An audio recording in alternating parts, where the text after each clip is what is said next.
All right. Sober October interview number 8. We have Sharon. On Sharon, how are you? Good, very good. I like the number 8. Yeah, it's a good number. Can you tell us a little bit about yourself? All right, let's see. I live in rural Pennsylvania, south central Pennsylvania. I'm a physician at a rural clinic. I'm the minority in the neighborhood of political beliefs. So that's a little interesting. I'm You don't need to go political.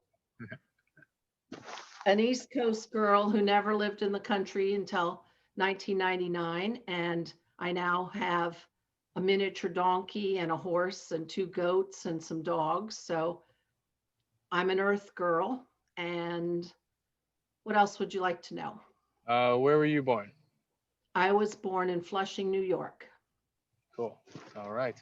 And what point in your life did you decide that you wanted to become a physician? You wanted health to be your career? I never knew it as such. I loved science. I absolutely loved physiology. I loved the idea of what the body could do. And I was working at NIH as a grunt, and I saw my first EKG, and I was hooked. And then somehow the guy who I was working on a project with him, he was a faculty member at the neighboring graduate school, and I ended up in graduate school. And then that wasn't stimulating enough, so somehow I ended up going to medical school. So I stumbled into it, Huh. but I Sounds always loved the workings of the body. Yeah, it sounds like you were clearly very passionate about it, still are, and you've evolved your practice quite a bit. Um, Not only do you work with the physical medicine, but you spend a lot of time working spiritually as well. And that also was kind of an evolution that I probably wasn't wide awake while it was happening. And that was about, I'm going to say 20 years ago, when there didn't seem to be any heart in medicine. It had become industrialized. It was depersonalized. You were pushed by the clock, not by what was right. And everything we did was find a prescription to change a number. So if your blood pressure was up, here's the medicine that's going to make the number go down. If your sugar was up, here's the medicine that's going to make the number go down. Nowhere in that construct was, I can tell you I'm going to make you feel better. Nowhere did that was that in there. Now, in the emotional arena, you could say that there are times when somebody comes to you with an emotional problem that you can tell them that you can help them feel better, especially if they're so depressed they need a medicine or therapy or whatever. But for the most part, it do we have time for me to tell you a cool story? I think so. Absolutely. Okay, Go ahead. cool. So it was I'm gonna give you sort of the well, anyway, it's not romanticized or fictionalized, it's true, but I'm gonna story tell it. All It's a right. Friday night, probably in November, and at the end of a hard week, I'm in a rural clinic, literally in the outback, and all I want to do is go home. It's 5 o'clock, and the girls come back, and by the sheepish look on their face, I know that they're about to ask me something I don't want to have to deal with. Oh no. And they said, there's this guy who just stopped in. I said, is he our patient? No. But they said, we really think you have to see him. And I was like, you got to be kidding. Why? Well, I just don't think he's in a good way. Okay. So here's this young guy. He's probably 22 or 23, and he's shy and he's with his girlfriend. And you could tell he's laden with anxiety and worry. So he comes in the office and we sit down, and he starts to say that he sees things. And Wow. I said, okay, what do you mean? So my brain is clicking on, is he schizophrenic? Is he having a mystical experience? Is he depressed with psychosis? If he's schizophrenic, I got to find out more, because next thing we know, we need to know, is he suicidal? If he's suicidal, I have to call the state police, because how are you going to get him from rural Podunk to the 30-mile away hospital to be hospitalized? So all these things are running in my brain as I'm trying to assess this young man, who, by the way, literally looked like a cherub. So he was angel face, soft blonde curls, beautiful, big, soulful eyes. And I said, tell me what you mean when you say you see things. He said, I can't sleep at night. So I'm thinking, okay, he's manic, he's bipolar, he's on a manic phase, he can't sleep. So I say, tell me more. Something tells me to say, tell me more. And he said, I have dreams or visions. He didn't say the word visions. I see things that turn out to be true. Whoa. And it worries me, because I worry about all my family and about people, because I can see things happening to them. So I'm Jeez. thinking, okay, all right. So, we're talking about bipolar with some grandiose ideas. He's hallucinating. So I call the girlfriend in and I said, when he sees these things, do they happen? She said, yes. I said, do other people know that he's been predictive this way? She said, yes. So I said, this is not made up. These things he sees are not hallucination. She said, no. So here's this young man who is literally upset because he sees too much.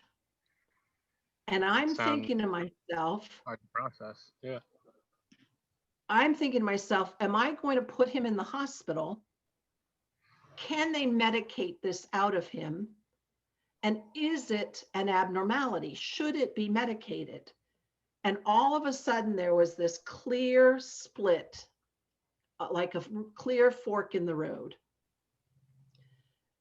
Am I healing him by medicalizing him and giving him a diagnosis of psychosis and sending him off to be ultra sedated, when we have mystics and spiritual people and religious figures who have visions all the time, or psychics or mediums, and we just recognize that it's a perception far outside the norm, but it's not considered something that needs to be pharmaceuticalized out of him. Okay, so you were like, I've heard of lobotomies and everything for all sorts of things, and you're like, well, I don't really know if I want to go that direction. Maybe I can try to understand this person as something outside of what we consider to be normal. And all of a sudden, the world of what does it mean to heal split wide open, because traditional medicine did not have the answer for this young man. And as soon as I said to him, I do not think you're crazy, it was like the weight of the world left him. Wow. I think Because he was that was listening his to you. worry underneath. He didn't say so, but he was basically saying, help, I see this stuff. It's wacko. What do I do? And so what I said is, I said, there are many people who can see things, who can predict, like gypsies. And so he looks me straight in the eye and he said, my grandmother's a gypsy. Wow. And when I was 2 years old, she told the family that I had the sight. Oh, no. So Well, I said to him, I said, the trouble is your filters are so thin and stuff is coming in, but times you don't want it. I said, your challenge is how to gain control of when you open up to let that stuff in. And you don't want to open up while you're sleeping. You need your sleep. So I yeah. said, that's what you're going to have to do. And maybe your grandmother knows people who can help you. But all of a sudden, I'm talking on a whole different level than traditional medicine. Right. Anybody And else that would have put him somewhere and said, okay, here's a locked him up, prescription. and and Yeah. done what? You Done have what? anxiety, here's some pills. Right. And what would it have done, when the truth is this was an extremely sensitive as in five senses, sixth sense young man who had stuff that's out of the normal that science can't explain, but mysticism can and has, and in some cultures is considered actually a very talented, gifted young man. It sounds But like that would when be quite the gift. it was quite the gift, but when he heard that he wasn't sick, that there wasn't anything wrong with him, that was the moment of healing. And that's when I said, there's got to be something bigger. So yeah, so then you sent him down a path of try to understand yourself and try to control whatever is bringing you these visions and find a way to. And gaining self-control over your consciousness to have some rigor as to, I see all this stuff. No, right now I'm not choosing to look. I'm dealing in my here literal time. I'm being present. Even though these things are all floating there, if I wanted to literally open my sight, I could see them. But he needed to develop that rigor because he was being bombarded by his ability to sense stuff that others couldn't sense. This is like stuff out of a storybook. This is not something Mhm. that people are going to readily take in and believe. So I'm excited and I love that story. It's incredible. Let's take it slightly in a different direction. I listened to one of your podcasts about the elements like earth, wind, fire, water, and how those can relate to how our body interacts with those elements and how we can have too much of one, too much of another. You're obviously going to have to expand on that. Okay. So can you put that into a medical sense for people who kind of want to understand it's something that is a little more normal or natural to them? Okay. So we'll get out of what could be considered the woo-woo zone and get a little more literal. Well, we're So, bridging the gap right now. okay, good. I like that. So the elements are in the indigenous Chinese, especially, and Celtic used the elements as a way to understand the forces of nature, the different aspects of energies. And the four main elements, the Chinese have metal as well, but fire, water, earth, and air. And they were also assigned them, at least the Celtics assigned them to a direction of the compass. So they assigned fire to the south direction, water to the west, earth to the north, and air to the east. And their understanding, and you can feel this as we talk about it, their understanding of each element is that you could actually feel the differences in the energy of each element. So if you think about, let's take fire versus water. Okay. Say some things that for you fire would represent. How would you describe fire? How would you feel fire? I would say I would feel sensation of high energy. I would say I would feel like my blood's pumping. Okay.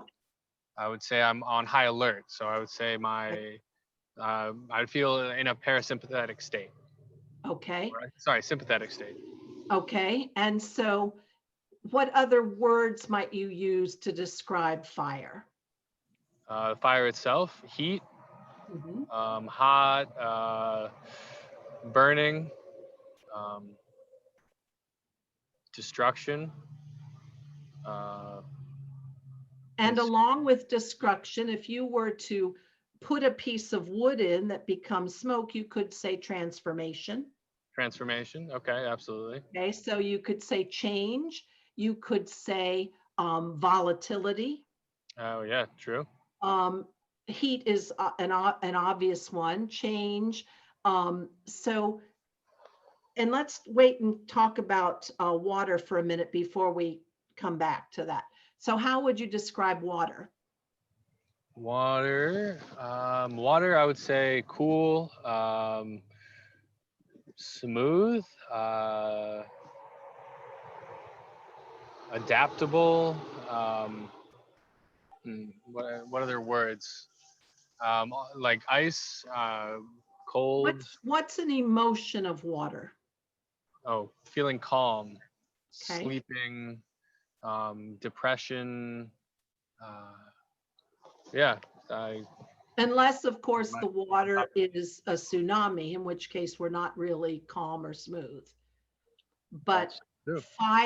fire, as you said, it's energetic, it's pumped up. Water could be pumped up, but water is changeable, it's fluid, it's moldable to its surroundings. Fire will destroy what's in its path, water will go around. Mm, So when we think about, you can apply those elements. Let me back up and say, having those elements in balance is what's key. At yeah. sometimes let's take your body. When do you need the concept or the element of fire in your body? Playing sports. Okay. So If that's the pumped up part. if you are need motivation or discipline, Okay. or if you are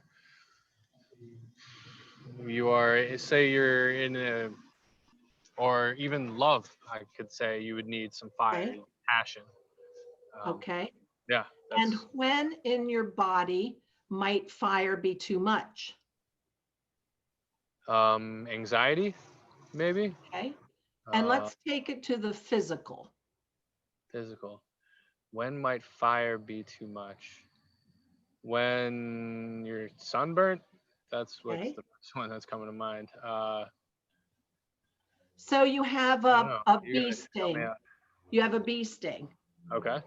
And then your arm swells up and it's red and it's hot. So I missed out. that's too much fire, or Inflammation. it would inflammation is too much fire. You need fire though for your metabolism. True. Okay. So you need fire for your metabolism. You kind of need fire for pumping the blood around your system. Hmm. You need fire to get you up and get going in the morning. Yeah. You need fire if you've got to go all out for something, as you said in sports, you got to crank it and send it. But fire can be too much if you've got an inflammation of sorts, you've sprained your ankle, there's fire there, that's out of balance. um, if let's really take it medical, if your thyroid was overactive and your metabolism was way too high, then I might say your fire was way out of balance.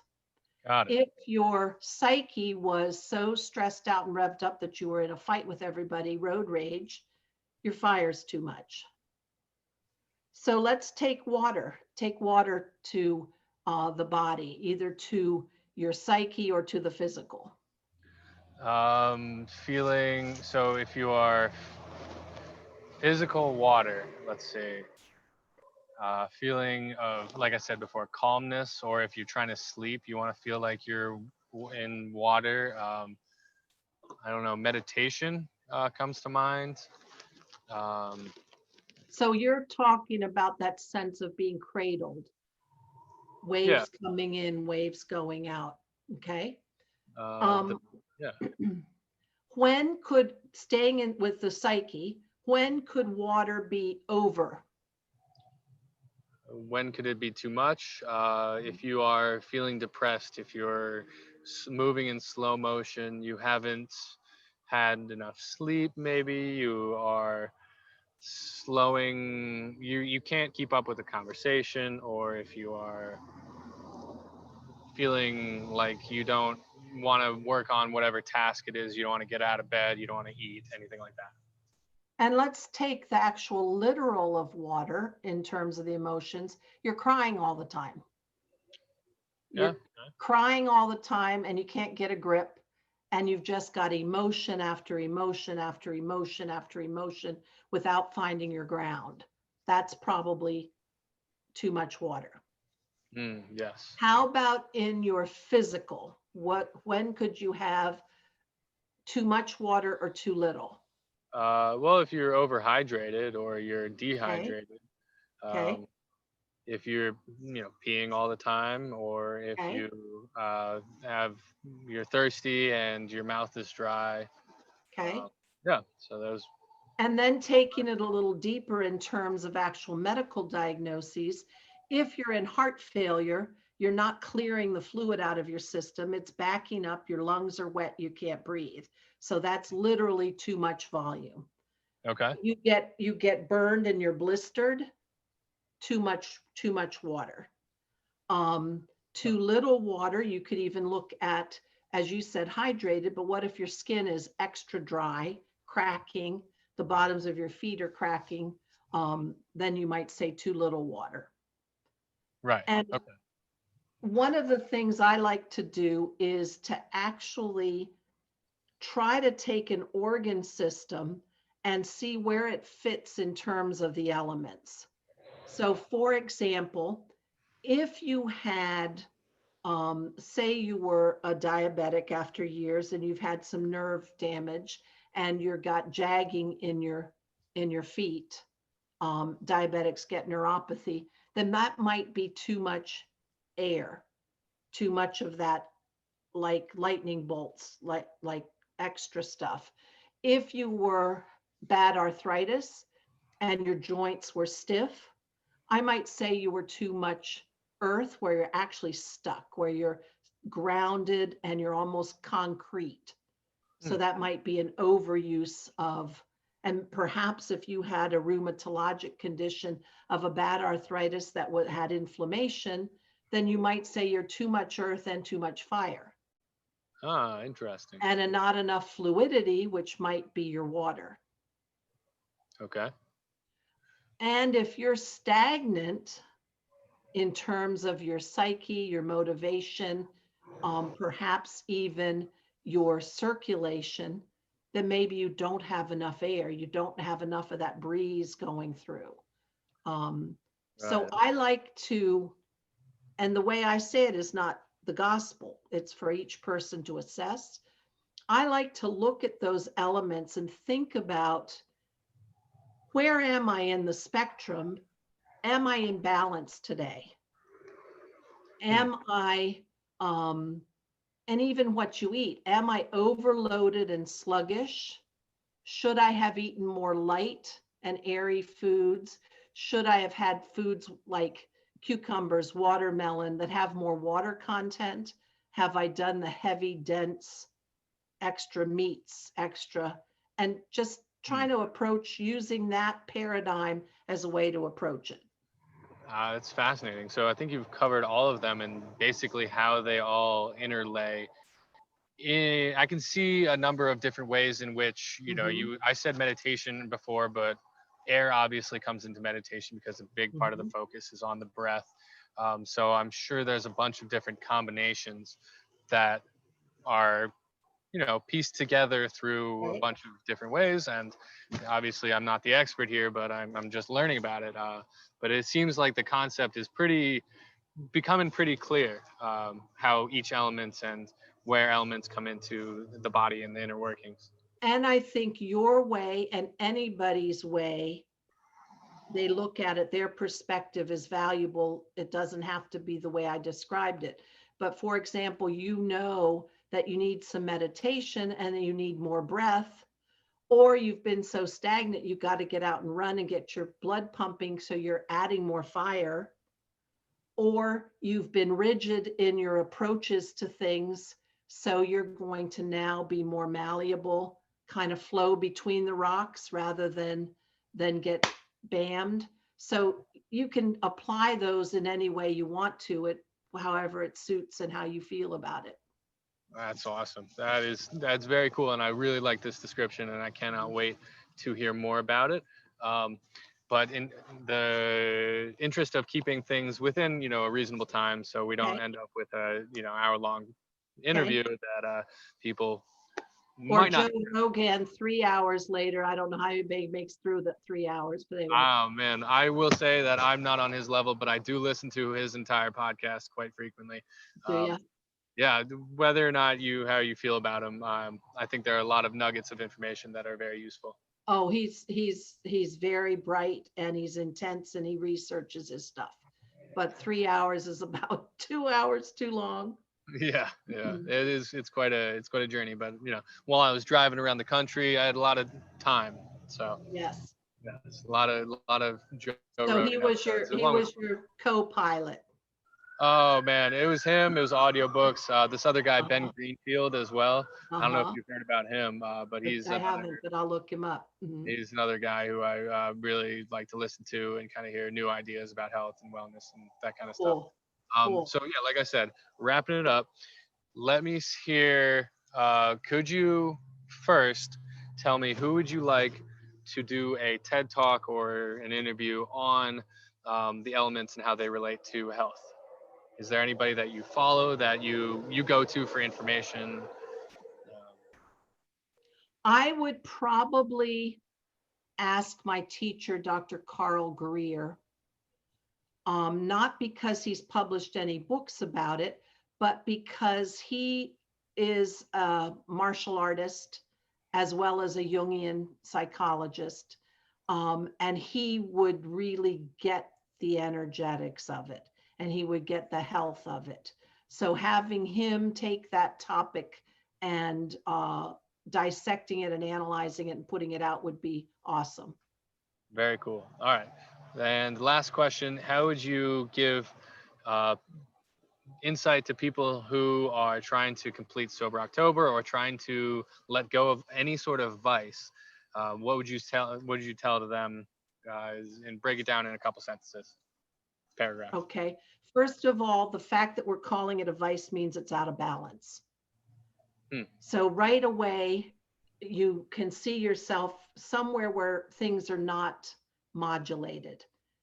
And something, the way I've seen people who are overindulgent in anything is there's an inner drive, an inner desire or drive that pushes you a little bit over the edge.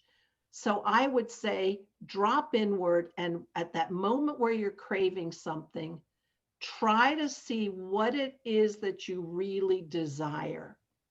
Because what you desire is not necessarily the taste of beer or the smell of weed or the hit of caffeine, but it's either the desire to be transported out of our current situation, or it's a place where we feel comfortable that perhaps where we are right now doesn't feel comfortable. There's some underlying desire. And if we could find what that is and feed it, that's what we're really hungry for.